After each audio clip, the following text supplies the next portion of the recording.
A gente não esquece dos problemas, não, convive. O sentimento é o mesmo, é o olhar que define. Não é a arma, ei, é o modelo que te agride. Foda tudo que ele consiste. Responsabilidade social, conservadorismo, covarde. Outro dia vi folhas subir em árvores. Uma mentira, 10 verdades de ilusão com sabotagem. Rostos cansados, mágoas, felicidades, histórias. Quanta dor e quanta glória. Os moleque tem futuro. Põe a educação no curso, põe na prática. Senão vira a estatística. Dá mais estática, dá mais covarde. Porque o produto é a desigualdade. Não é a meta, é uma viagem. Qual sentido? Eu me questiono e não é bobagem. O ponto é cega, a sociedade louco é enferma como ego.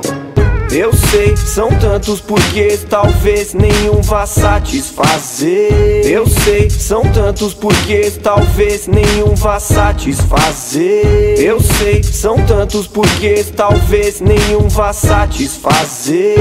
Eu sei, são tantos porquês, talvez nenhum vá satisfazer. Na falta de detalhe vai o óbvio, lógico, discurso que gera ódio, insanidade, ausência pra quem precisa da presença. A assistência virou caos e calamidade pra minoria que embolsa sem sentido, lixo acumulável. Se a educação é a resposta, cadê ela no cenário? Contraditório, poucos que tão no pódio, poucos que tão no páreo. Foda, os moleque querem sua chance, querem sua cota, querem vencer e prosperar do mundo. Mas se não nasce igual, como faz pra melhorar? Como levanta do mais fundo? Discurso do mais raso, rápido do mais profundo. Só entendendo pra elevar esse nível é incrível. A educação virou produto, como? E quem não acessa é que sofre esse risco.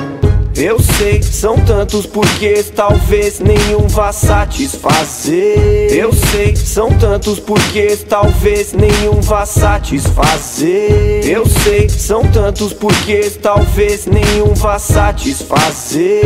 Eu sei, são tantos porquês, talvez nenhum vá satisfazer.